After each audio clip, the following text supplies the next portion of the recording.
अस्सलाम वालेकुम एवरीवन। तो क्या हाल चाल है? होप सो कि आप सब एकदम बढ़िया होंगे। इस वक्त आप देख रहे हैं काविश अकेडमी और मैं हूं आपके साथ ज़ैनुल फातिमा। और आज से हम शुरू करने जा रहे हैं एनालिटिकल केमिस्ट्री की सीरीज़, जिसमें मेजर सब्जेक्ट हमारे पास केमिस्ट्री रहता है। तो आइए करते हैं सेशन का आगाज़। सबसे पहले हमारे पास केमिस्ट्री की डेफिनेशन। केमिस्ट्री में किसी भी मैटर की स्टडी करना, उसकी कंपोजिशन या प्रॉपर्टीज़ के बारे में जानना, मैटर की ट्रांसफॉर्मेशन यानी कि उसका एक फॉर्म से दूसरी फॉर्म में चेंज हो जाना, और इस ट्रांसफॉर्मेशन में एनर्जी का रद्द-बदल देखना, तो इन सब की स्टडी को कहते हैं केमिस्ट्री।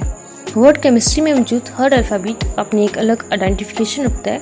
जैसे कि केमिस्ट्री स्टैंड फॉर, लास्ट से वाई से यू यानी आप, आर से रिसर्च करते हो, टी से टेक्नोलॉजी के अबाउट, एस से साइंस से रिलेटेड, आई से इंडस्ट्री की फील्ड में, एम से मेडिसिन बनाने में, ई से इन्वायरमेंट का एनालिसिस करने में, एच से हेल्थ रिलेटेड एंड सी से कम्युनिटी में।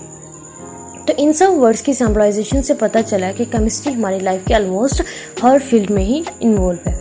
तो इन्हीं फील्ड्स को मद्देनजर रखते हुए केमिस्ट्री की बनाई गई बहुत सारी सब ब्रांचेस, जिनमें मेन ब्रांचेस हैं 5। फर्स्ट है फिजिकल केमिस्ट्री, सेकंड है एनालिटिकल केमिस्ट्री, थर्ड है इनऑर्गेनिक केमिस्ट्री, फोर्थ है organic chemistry, fifth and the last one is the biochemistry. आज से हम सेशन स्टार्ट करेंगे केमिस्ट्री की सेकेंड मेन ब्रांच यानी कि एनालिटिकल केमिस्ट्री पर। तो आइए आपको इंट्रोड्यूस करवाती हूँ एनालिटिकल केमिस्ट्री से। What is analytical chemistry? इसकी बेसिकली 3 डेफिनेशंस हैं। फर्स्ट, किसी भी मैटर की केमिकल कैरेक्टराइजेशन की स्टडी करना एनालिटिकल केमिस्ट्री कहलाता है। सेकंड है क्वालिटेटिव और क्वांटिटेटिव एनालिसिस के कॉम्बिनेशन को भी एनालिटिकल केमिस्ट्री कहते हैं। थर्ड है कोई भी ऐसा मेथड या टेक्निक जिसे आप यूज़ करते हो मैटर की कंपोजिशन, सेपरेशन या आइडेंटिफिकेशन के लिए, तो उन मेथड्स के यूजेज को भी एनालिटिकल केमिस्ट्री कहा जाता है। आगे है हमारे पास क्लासिफिकेशन। तो एनालिटिकल केमिस्ट्री को 2 पार्ट्स में क्लासीफाई किया गया। First quantitative analysis, second qualitative analysis में। क्वांटिटेटिव एनालिसिस को फर्दर 2 मेथड्स में डिवाइड किया गया। फर्स्ट है मॉडर्न मेथड और सेकंड है क्लासिकल मेथड, जबकि क्वालिटेटिव एनालिसिस की फर्दर कोई क्लासिफिकेशन नहीं है। मॉडर्न मेथड्स की एग्जांपल्स में HPLC यानी कि high performance liquid chromatography, radiometric, solvent extraction और क्रिस्टलाइजेशन वगैरह आते हैं। क्लासिकल मेथड की एग्जांपल्स में optical method, chromatography, salt analysis और ग्रेविमेट्रिक इंक्लूड है। क्वालिटेटिव एनालिसिस की एग्जांपल्स में ऑपरेटर्स यूजेज, केमिकल रिएक्शन और सेंसेस वगैरह इन्वॉल्व होते हैं। नेक्स्ट है हमारे पास difference between qualitative analysis and quantitative analysis.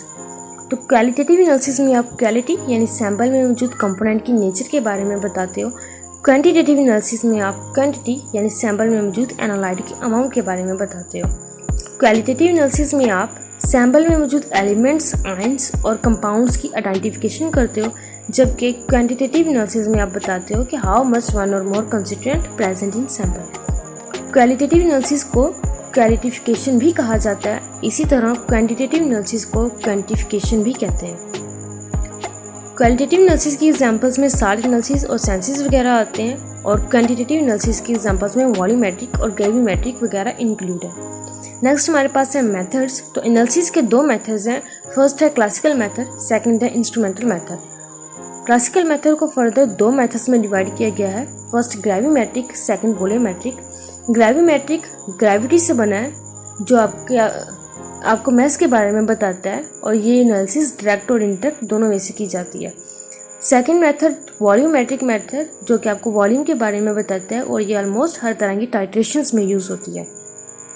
Second method जो है वो इंस्ट्रूमेंटल मेथड, इसे भी फर्दर 2 मेथड्स में डिवाइड किया गया। एक ऑप्टिकल मेथड, जिसकी एग्जांपल्स में आता है spectrophotometry, polariometry, Raman scattering etcetera.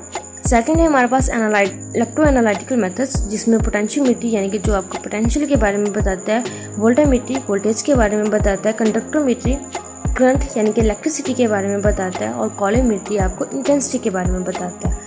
आगे हमारे पास दोनों मेथड्स में डिफरेंस। क्लासिकल इंस्ट्रूमेंटल मेथड में डिफरेंस सिर्फ इतना है कि क्लासिकल मेथड में आपको किसी भी कॉम्प्लिकेटेड या एक्सपेंसिव इंस्ट्रूमेंट की ज़रूरत नहीं होती, जबकि इंस्ट्रूमेंटल मेथड या मॉडर्न मेथड में आप जो भी इंस्ट्रूमेंट यूज़ करते हो वो हाईली कॉम्प्लिकेटेड होता है, यानी उसे हैंडल करना मुश्किल होता है, और वो एक्सपेंसिव भी होता है। आगे हमारे पास role of analytical chemistry. Analytical chemistry की हर ब्रांच में रोल प्ले करने के साथ साथ हमारी लाइफ की अदर साइंसेज में भी इन्वॉल्व है। फॉर एग्जांपल मेडिसिन में analytical chemistry clinical laboratory test के लिए यूज़ की जाती है टू डायग्नोस डिजीज़। इंडस्ट्री में रॉ मटेरियल की टेस्टिंग के लिए यूज़ की जाती है, जिसमें पेंट्स एंड डिटर्जेंट्स वगैरह आते हैं। इन्वायरमेंटल क्वालिटी में एनालिटिकल केमिस्ट्री एयर में मौजूद कार्बन मोनोऑक्साइड को एनालाइज करने के लिए यूज़ की जाती है। आगे न्यूट्रिशनल वैल्यू ऑफ फूड को एनालाइज करने के लिए भी एनालिटिकल केमिस्ट्री का यूजेज किया जाता है, जो कि आपको फूड में मौजूद मेजर कंपोनेंट्स या न्यूट्रिएंट्स के बारे में बताती है, जैसा कि प्रोटीन्स और कार्बोहाइड्रेट्स की प्रेजेंस। नेक्स्ट हमारे पास फोरेंसिक एनालिसिस। तो फोरेंसिक एनालिसिस में एनालिटिकल केमिस्ट्री क्रिमिनोलॉजी से रिलेटेड होती है, जो कि आपको फिंगरप्रिंट डिटेक्शन और ब्लड एनालिसिस के बारे में बताती है। आगे हमारे पास इस सेशन से रिलेटेड कुछ प्रैक्टिस एमसीक्यूज हैं। एमसीक्यूज 1 है branches of chemistry. Main branches of chemistry are.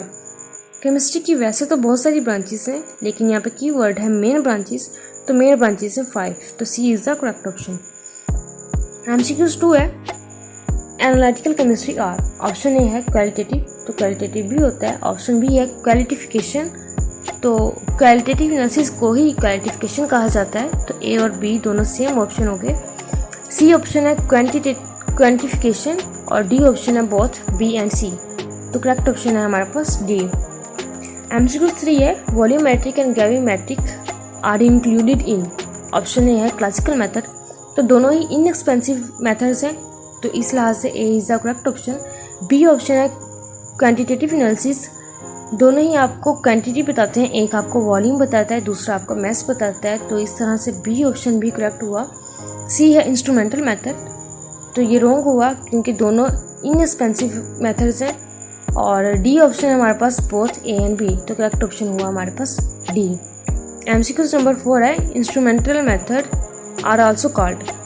A option है क्लासिकल मेथड, तो क्लासिकल मेथड और इंस्ट्रूमेंटल मेथड दोनों एक दूसरे के ऑपोजिट होते हैं, तो A is the wrong option. B है मॉडर्न मेथड, सी है मॉडर्न एनालिसिस, डी है बोथ बी एंड सी, तो करेक्ट ऑप्शन है हमारे पास बी। एमसीक्यूज नंबर 5 है it's difficult to handle instruments in which method. आपने उस मेथड का नेम बताना है जिसमें इंस्ट्रूमेंट को हैंडल करना डिफिकल्ट होता है। ऑप्शन ए है मॉडर्न मेथड, ऑप्शन बी है क्लासिकल मेथड, ऑप्शन सी है नॉन और ऑप्शन डी है बोथ ए एंड बी। तो ये एमसीक्यूज है आपके लोगों के लिए। इसका आंसर आप मुझे नीचे कमेंट बॉक्स में करेंगे, और अगर किसी का कोई क्वेश्चन हुआ तो वो भी श्योर। तो यही था हमारा टुडेज सेशन। मिलते हैं नेक्स्ट वीडियो में एक नए टॉपिक के साथ। तो अपना बहुत सारा ख्याल रखिएगा, मुझे अपनी दुआ में याद रखिएगा। अब मुझे दीजिए इजाज़त। अल्लाह हाफिज़।